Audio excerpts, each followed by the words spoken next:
aceno à inclusão e à tolerância ou uma afronta aos padrões e às ideologias tradicionais? O debate sobre o uso da linguagem neutra ou inclusiva de gênero em colégios ganha holofotes nos 4 cantos do mundo. E aqui pelo Brasil, algumas cidades já estão no centro da polêmica. Em Belo Horizonte, capital mineira, a Câmara Municipal aprovou o projeto de lei do ex-vereador Nicolas Ferreira, que proíbe o uso da linguagem não binária no currículo escolar. Todos são bem-vindos. O que não é bem-vindo é uma imposição de uma ideologia. A imposição de uma agenda não é bem-vindo nessa cidade. Sob o argumento de que o uso da linguagem dificultaria o aprendizado de pessoas surdas e disléxicas, o projeto do agora deputado federal diz também que é uma forma de garantir, abre aspas, o direito ao aprendizado da língua portuguesa de acordo com as normas e orientações legais de ensino, fecha aspas. Aos que divergem, o assunto vai além. Quem é o alvo dessa violência? Pessoas negras, pessoas trans, pessoas não binárias, LGBTs. Esse é o alvo preferencial do discurso que está na internet. Dos que se dizem defensores das normas linguísticas aos que encaram a medida como uma ação excludente. As discussões sobre sair ou permanecer na bolha começam a ser fortemente escrita e, ao que tudo indica, com páginas cheias de reticências e ainda bem longe de um ponto final.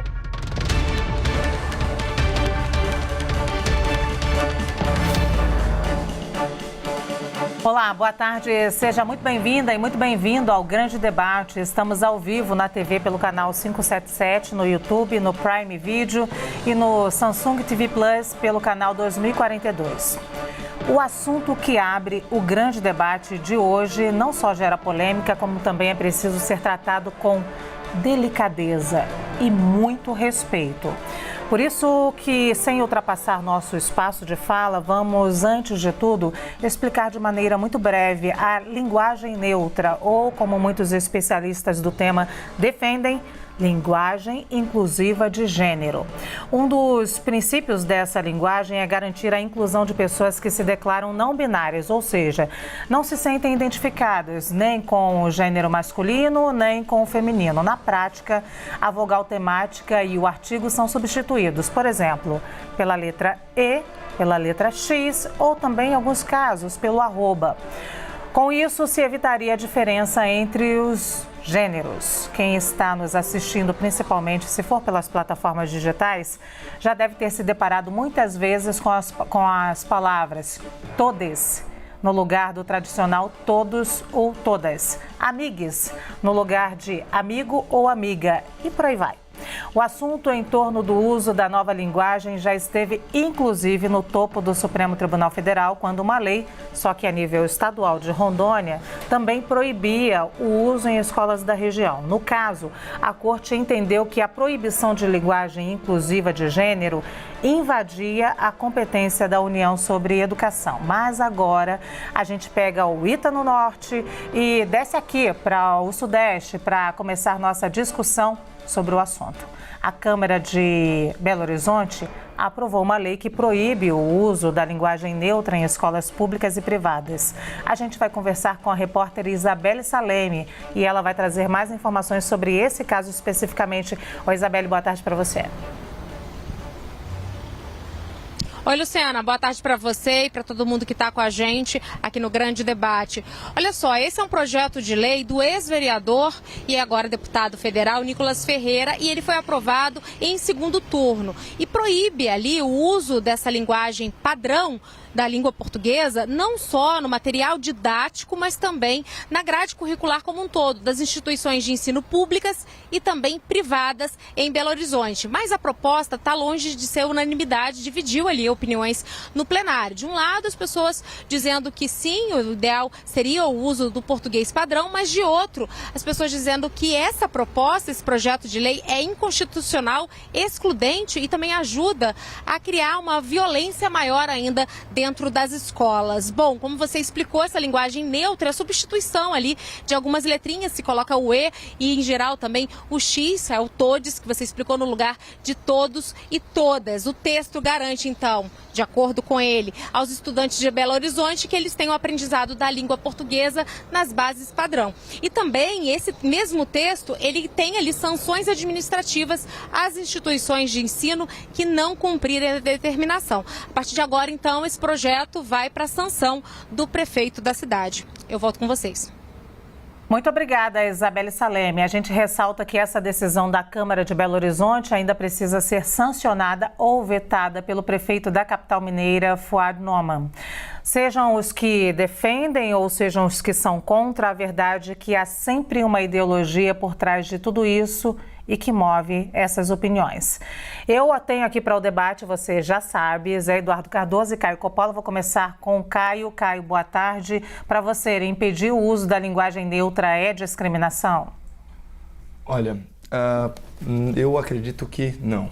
Discriminar, por definição, é tratar alguém de maneira desigual, é tratar alguém de maneira injusta, né, em razão de uma determinada característica pessoal, né? Então a gente está falando aí de cor, pode falar de origem, pode falar de etnia, de religião, pode falar, obviamente, de gênero.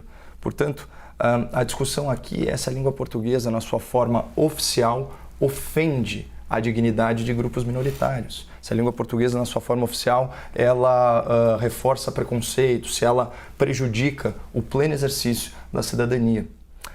Em outras palavras, será que o nosso belíssimo idioma, ele esconde na sua ortografia um ataque aos direitos humanos da nossa população e um gatilho para a discriminação? Então, no caso específico da assim chamada linguagem neutra ou linguagem inclusiva de gênero, a polêmica ela vai orbitar, como você bem colocou, as declinações de gênero, né? Do gênero masculino, do gênero feminino, nos pronomes, nos substantivos e nos adjetivos. Então, para quem é adepto dessa nova forma aí de expressão supostamente mais inclusiva, uma frase como "parabéns, seu filho é um menino lindo" deveria ser falada, deveria ser escrita com a neutralização do gênero. Então, ficaria alguma coisa como "parabéns, sue filho é umi menine linde". É sério isso. Quem defende essa criativa novidade alega que a linguagem neutra ameniza a prevalência da forma masculina no idioma e não impõe ao interlocutor aquele conceito binário de gênero. E pode até ser. Mas eu acho importante a gente visitar a raiz da questão. Será que é legítimo sentir-se ofendido, sentir-se discriminado, sentir-se injustiçado por uma regra gramatical que tem lá suas origens históricas, antropológicas, linguísticas? Ou será que essa súbita indignação com a língua portuguesa ela serve muito mais a propósitos ideológicos, como foi posto, a propósitos políticos, né, do que ao legítimo interesse do povo, incluindo aí a população trans? E o questionamento que eu queria já deixar ao meu estimado debatedor, Dr. José Eduardo, é o seguinte: a língua portuguesa, conforme as normas da reforma ortográfica que foram sancionadas pelo governo Lula lá em 2008, ela promove a discriminação da população trans? Bom, eu falo então com o Zé Eduardo Cardoso. Boa tarde, bem-vindo, Zé, que está no nosso estúdio de Brasília. A pergunta inicial, é claro que você pode responder a pergunta do Caio, mas a pergunta inicial é: para você, impedir o uso da linguagem neutra é discriminação? Bem, boa tarde, Luciana, boa tarde, Caio, boa tarde a todos, todas e todes. Na verdade, esse projeto de lei que foi aprovado pela Câmara Municipal de Belo Horizonte é clamorosamente inconstitucional, ninguém pode ter nenhuma dúvida sobre isso. Quem pode legislar privativamente sobre diretrizes e bases da educação nos termos do artigo 22, inciso 24 da Constituição é a União. O município não pode legislar sobre isso, o município só pode legislar sobre interesse local, como diz o artigo 30, inciso 1 da Constituição Federal.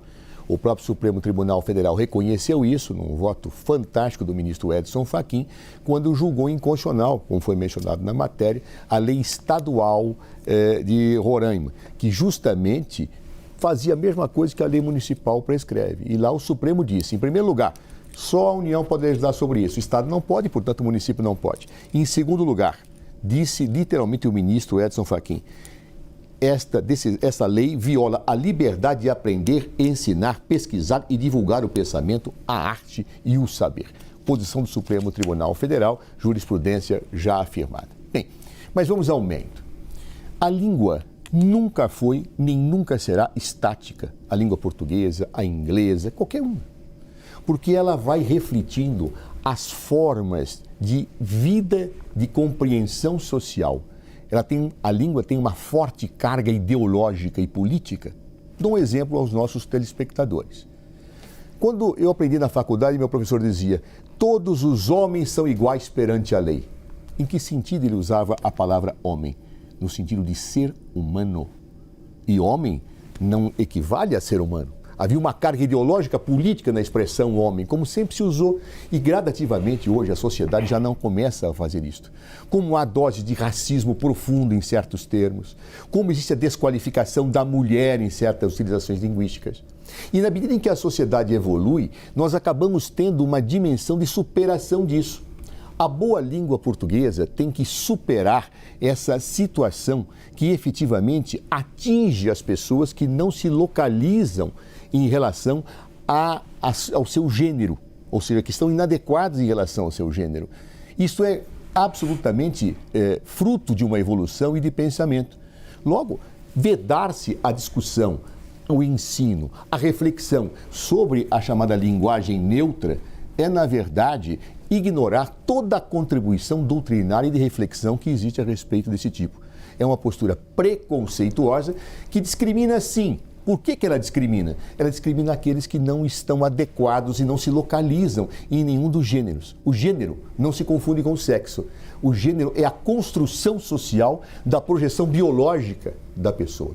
Então, portanto, como faz parte do princípio do respeito à dignidade da pessoa humana, a possibilidade das pessoas se autodeterminarem relativamente a tudo aquilo que envolve essa diversidade sexual, esta linguagem é discriminatória e, como tal, precisa ser confrontada com uma reflexão que não pode ser proibida de ser feita por razões preconceituosas. Caio. Olha, obviamente, não quero colocar palavras na boca do meu debatedor, mas pelo que eu entendi, eu fiz um questionamento no final, perguntando se a reforma ortográfica, né, sancionada aí por via de decreto pelo presidente Lula, se ela fazia da língua portuguesa um instrumento de discriminação, e pelo que o Dr. José Eduardo colocou, ele enxerga elementos de racismo, elementos de sexismo, informando, né, a vertente corrente da língua portuguesa. Eu vejo de verdade de forma diversa, né? Muitas vezes eu fico imaginando que, como foi colocado aqui, né, o fato de ideologia cercar, né, todos os passos políticos aí de uma nação, o que a gente vê é muito mais uma tentativa de politização da língua, né, do que atender a uma demanda real e factível. E há outros exemplos nisso, inclusive na etimologia de palavras. Há uma polêmica em relação à origem de palavras, por exemplo, como a palavra mulato, em que existe uma explicação etimológica muito diversa, né, que traz aí elementos de outros idiomas, mas foi feita uma associação, né, com o animal mula, e que por isso de repente seria deletério para a população que tem essa tonalidade de pele, por aí vai. Então, o que eu percebo muitas vezes é um esquema de inculcar nas pessoas, né, uma dor que não estava presente. Ou seja, você literalmente cria o problema, cria a tensão social com o objetivo mesmo de fraturar a sociedade. Até porque se a ideia é ser inclusivo, ora, o plural no masculino já inclui a todos, todas e todes. Sempre foi assim. Não há por que alguém se sentir excluído por uma norma gramatical ou não se sentir representado por ela, porque ela não está fazendo um juízo essencialmente sobre o caráter e as escolhas da pessoa. Muito bem, Caio Coppola, ao falar a palavra mulato, veio me provocar, Caio Coppola. Eu não sou sua debatedora, Caio Coppola. Vamos lá, vou passar a palavra para o Zé Eduardo, mas, Caio, só te dizer que quem sente a dor é que tem condições de dizer o nível que está doendo. Vamos lá, Zé Eduardo. Em primeiro lugar, Caio, eu acho que você está fazendo uma confusão entre ortografia e semântica. Né? Reforma, ortografia é uma coisa, semântica é outra. Semântica tem a ver com o significado que as palavras adquirem numa certa língua. Né? Mas tanto a ortografia como a semântica, elas mudam ao longo do tempo. Por isso que teve que ter uma reforma ortográfica, porque as pessoas estão escrevendo de outra forma, porque a língua não é estática, ela não é paralisada. A dimensão semântica da língua, ela também ocupa significados.